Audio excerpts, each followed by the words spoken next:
Bismillahirrahmanirrahim. Punya simpanan amal kebajikan yang tidak ada manusia yang tahu. Kau punya amal soleh, istrimu nggak tahu, bapakmu nggak tahu, ibumu nggak tahu, tetanggamu nggak tahu. Rasul sallallahu alaihi wasallam bersabda, "Man istata'a minkum ayyakuna lahu khib'un min amalin salih falyaf'al." Barang siapa di antara kalian yang bisa memiliki amal perbuatan tersembunyi, hendaklah dia lakukan itu. Para ulama menjelaskan, orang yang memiliki simpanan amal soleh berarti dia itu beramal lillahi ta'ala. Kalau amal yang kelihatan orang jamaah, itu bisa jadi setan masih menggoda kita untuk riya. Kenapa sholat sunnah dianjurkan di rumah? Karena nggak ada yang ngelihat antum. Kalau di sini banyak yang lihat. Rasul sallallahu alaihi wasallam menjelaskan salah satu orang yang akan mendapatkan naungan dari Allah pada hari kiamat. Ada 7 tuh. 7 orang yang akan mendapatkan naungan dari Allah di padang mahsyar nantinya. Yauma la dhilla illa dhilluh. Salah satunya adalah wa rajulun tasaddaqa bi sadaqatin fa akhfaha. Seorang yang bersedekah kemudian dia sembunyikan. Sampai tangan kirinya tidak tahu apa yang dikeluarkan dengan tangan kanan. Perlu jemaah. Orang ini insya Allah husnul khatimah. Yang melakukan hal itu Allah akan kasih husnul khatimah. Karena dia beramal shadiqan lillah. Benar dia itu. Bukan pura-pura beramal soleh.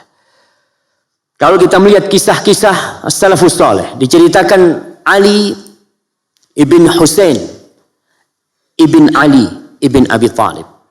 Ali ibn Husain ibn Ali ibn Abi Talib yang dikenal dengan Ali Zainal Abidin.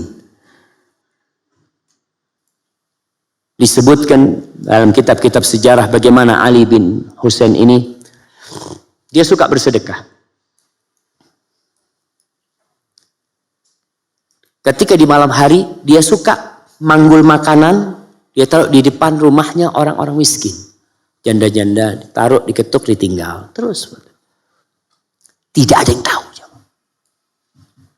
Kapan diketahui? Ketika dia meninggal dunia.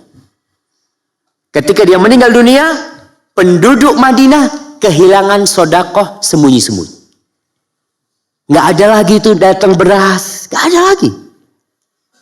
Berarti penduduk Madinah itu nggak pernah tahu sampai Ali meninggal dunia tentang amalan dia. Allah akan kasih husnul khatimah. Dawud ibn Abi Hind, seorang alim ulama yang terkenal, Ibn Abi Adi cerita tentang dia. Dawud ibn Abi Hind ini puasa selama 40 tahun. Keluarganya nggak ada yang tahu. Puasa sunnah selama 40 tahun. Wa kana kharrazan. Dia kerjanya kharraz. Kharraz wallahualam, apa artinya kharraz ini? Kharraz kalau nggak salah sebagai pembuat kerajinan lah dia ini. Kalau anda nggak salah. Dia itu ketika berangkat kerja selalu membawa makan siangnya. Di tengah jalan dia sedekahkan. Di tempat kerjanya dia nggak makan. Orang-orang berpikir mungkin dia sudah makan di jalan. Pulang malam hari, dia makan malam dan itu berbukanya dia. Selama 40 tahun keluarganya nggak tahu. Subhanallah. Kita baru puasa sunnah sehari, sekampung udah tahu. Insyaallah. Fadl makan. Lagi puasa. Insyaallah. Baru sehari puasa sunnah, sekampung udah tahu semuanya. Usahakan kita punya amalan-amalan. Dan wanita, ibu-ibu tuh bisa punya ibadah sunnah yang suaminya nggak tahu. Suaminya keluar kota, dia puasa sunnah. Soalnya kalau dia puasa sunnah ketika ada suaminya, dia harus izin sama suaminya. Maka lakukan amalan-amalan yang tidak diketahui oleh orang.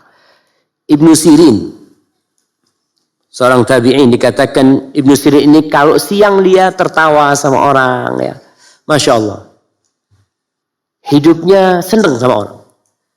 Fa'idha jannal lail, faka'annahu qatala ahla qaryah. Tapi kalau sudah malam tiba, Dia itu menangis seakan-akan telah membunuh orang satu kampung. Memohon ampunan kepada Allah Subhanahu wa ta'ala. Di antara 7 orang yang akan mendapatkan naungan di sisi Allah, salah satunya wa rajulun dzakarallaha khalian fafadat ain. Orang yang mengingat Allah sendirian, bukan di depan orang. Nangis di depan orang gampang. Kadangkala orang Masya Allah sholat di Masjid Nabawi pada nangis. Masya Allah.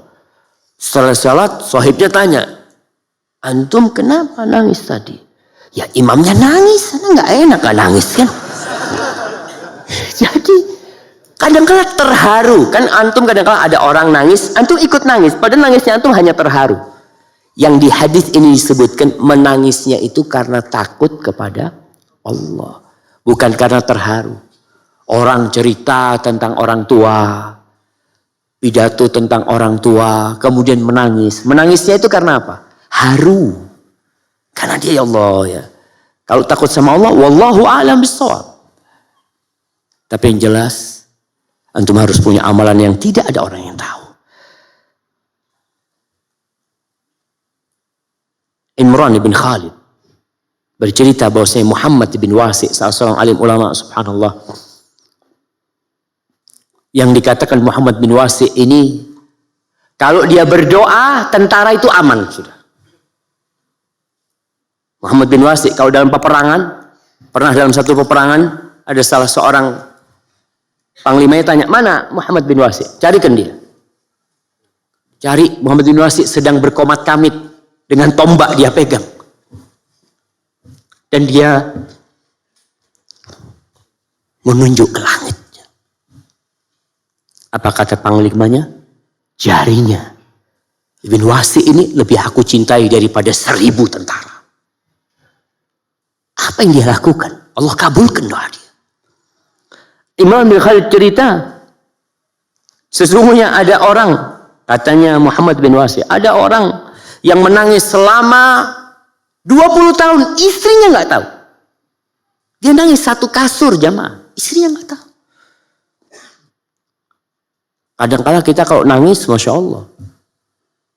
Kapan menangisnya? Menangisnya mesti kalau kena musibah. Ditinggal mati anak menangis. Bangkrut nangis. Sakit nangis. Gak pernah kita nangis karena Allah Subhanahu wa ta'ala.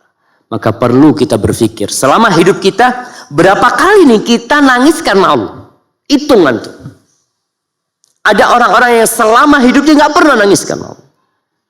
Maka kalau gak bisa, kita harus menangis. Kenapa Anda nggak bisa nangis? Karena tangisan itu salah satu tanda kelembutan jiwa seseorang. Ibnul Mubarak bercerita tentang Imam Malik. Kata Ibnul Mubarak, Imam Malik ini, ma ra'aitu ahadan irtafa'a mithla Malik. Aku nggak pernah melihat seorang yang bisa lebih tinggi dari Imam Malik. Dari sisi keilmuan, kehormatannya, kewibawaannya, harismatiknya, Masya Allah. Kata Ibnul Mubarak, laisa lahu kathiru salatin wala siyam. Aku kalau melihat dia itu nggak banyak sholat sunnahnya, nggak banyak puasa sunnahnya, tapi kayaknya nih dia itu memiliki sarirah, memiliki sebuah amalan tersembunyi yang nggak ada orang yang tahu. Allah angkat. Al-Imam Az-Zahabi mengatakan, kanu, dulu itu para sahabat dan tabi'in, yastahibbun an yakuna lirrajul khabi'ah min amalin salih la ta'lam bihi zawjatu wala ghairuha. Dulu itu orang-orang dari kalangan salafus saleh, mereka menganjurkan agar setiap orang memiliki amal soleh tersembunyi yang istrinya tidak tahu, yang keluarganya nggak tahu. Antum mungkin jamaah ngelihat jalan becek di kampung. Yang becek di kampung, antum datang ke sebuah tempat, tolong jalan di sana di aspal atau di apa. Orang kampung nggak ada yang tahu. Selama hidup mereka ngelewatin jalan itu, tuh antum yang bikin jalan itu. Tapi nggak ada yang tahu. Istri antum pun nggak tahu. Perlu kita punya amalan seperti itu. Nggak ada orang yang tahu. Supaya Allah jagain kita. Agar kita istiqamah. Kemudian yang ke 8, tidak berlebih-lebihan. Jangan ketika hijrah akhirnya berlebih-lebihan. Yang tidak wajib kita jadikan wajib. Antum ingat kisah sahabat 3 orang? Ingat jemaah? Gimana kisahnya? Nak kasih hadiah. Fadhal. Antum udah dapat hadiah belum? Oh, oke. Fadhal. Yang pertama, saya nggak akan nikah. Yang satu nggak akan menikah. Terus nggak mau sholat terus-terusan. Puasa nggak buka-buka. Puasa nggak buka-buka. Buka apa maksudnya? Nah. Baik. Puasa terus. Ya berbuka lah. Masa nggak berbuka dia? Puasa terus menerus. Ya waktunya berbuka gitu. Tapi besoknya puasa lagi. Yang ketiga? Sholat malam. Masya Allah. Barakallahu fikum. Jazakallah khair. Lihat tuh. Kisah 3 sahabat yang ingin mendekatkan diri kepada Allah. Ingin bertobat. Ingin hijrah dari semua amalannya yang buruk untuk lebih baik. Mereka berkata, aku tidak akan menikah. Satunya. Karena dia berpikir menikah itu bisa menghalangi ibadah dia. Jelas. Allah mengatakan wanita itu ujian. Istri itu sebagian jadi musuh. Suami yang biasanya sholat tahajud, mau sholat tahajud sama istrinya dipegangin. Nggak bisa sholat tahajud. Yang biasa puasa sunnah sejak menikah, nggak pernah puasa sunnah. Ada anak-anak muda yang sebelum nikah, Masya Allah puasa sunnah. Iya Ustaz, anak dulu puasa sunnah untuk menahan nafsu. Udah nikah, alhamdulillah sudah. Nah, umpamanya. Jadi ada orang yang ingin puasa, yang ingin nikah terus tadi. Kok ingin nikah terus ya malah. Yang tidak mau menikah, yang pertama. Karena dia berpandangan kalau menikah itu bisa mengurangi ibadah dia. Yang kedua, ingin puasa sunnah terus selama-lamanya.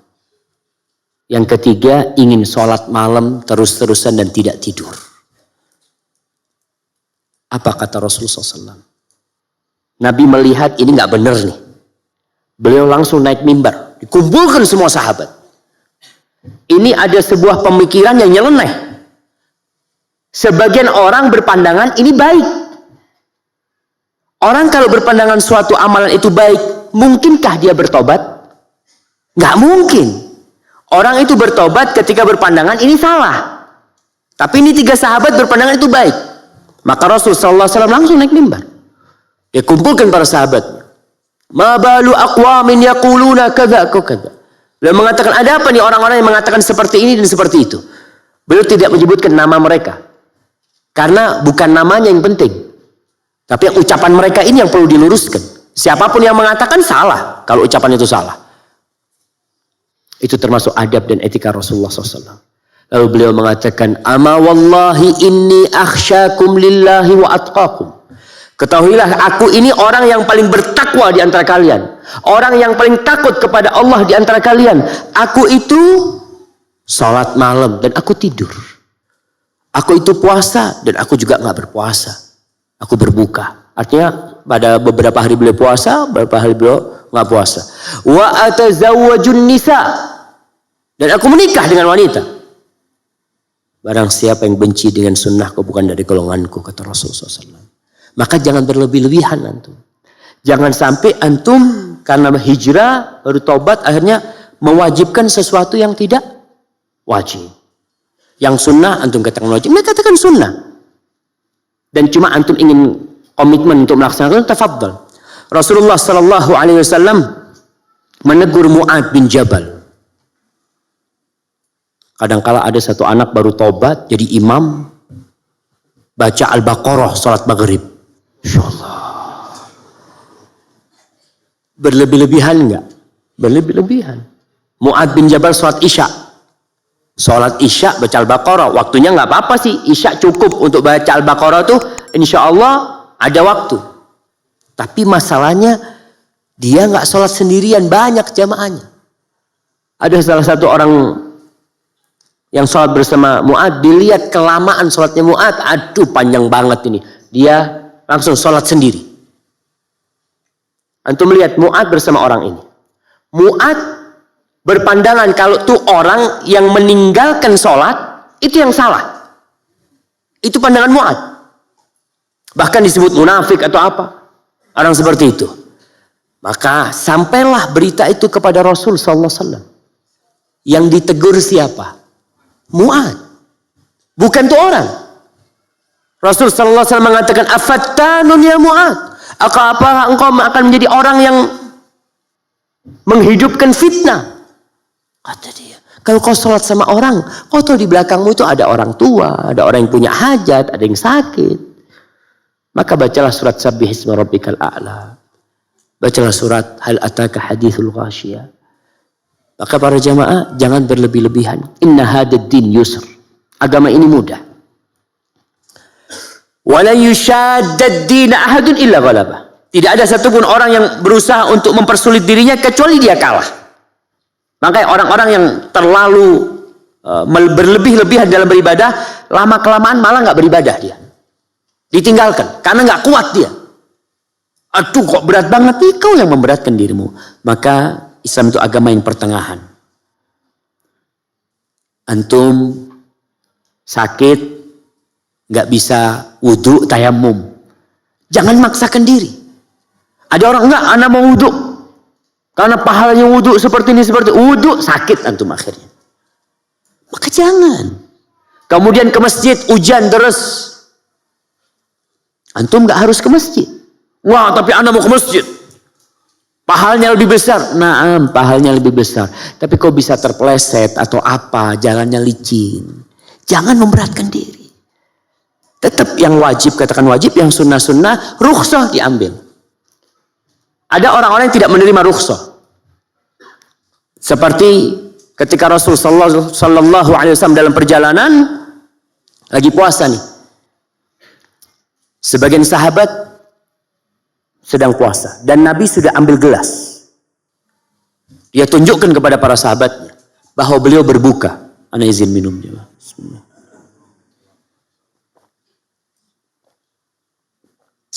Beliau tunjukkan beliau minum. Sebagian sahabat tetap tidak mau berbuka. Marah Rasulullah SAW. Itu rukhsah. Dan ini kondisi mau perang. Kita butuh kekuatan. Disuruh berbuka mereka sama Rasulullah SAW. Orang sakit, gak kuat puasa, jangan puasa. Musafir, antum dalam perjalanan, ada jemaah umroh biasanya. Jemaah umroh itu berangkat umroh pas Ramadan. Ana pernah ikut. Pas berangkat, kita berangkat jam 2. Maghrib jam berapa? Jam 6. Naik pesawat, nggak maghrib jemaah. Karena pesawatnya menuju ke arah barat. Jadi mataharinya nggak tenggelam-tenggelam. Itu baru azan ketika sampai di Riyadh. Sampai di Riyadh itu kita kira-kira ya jam 6 waktu Saudi, jam 10 waktu Indonesia. Sebagian jamaah akhirnya tepar karena memaksakan diri untuk berpuasa. Jangan. Kalau ingin istiqomah, berusahalah. Khairul amali adwamuhu wa in qalla. Sebaik-baiknya amalan itu yang berkesinambungan walaupun sedikit ya. Antum sholat malam kuatnya 3 rakaat lebih baik daripada antum sholat 11 rakaat cuma 7 hari. Setelah itu antum nggak anu lagi. Ada orang yang puasa Daud. Anda mau puasa Daud? Bismillah. Puasa Daud sebulan. Alhamdulillah. Habis gitu nggak pernah puasa lagi. Lebih baik mana dengan yang puasa Senin Kemis? Tapi terus dia puasa Senin Kemis. Jangan memberatkan diri.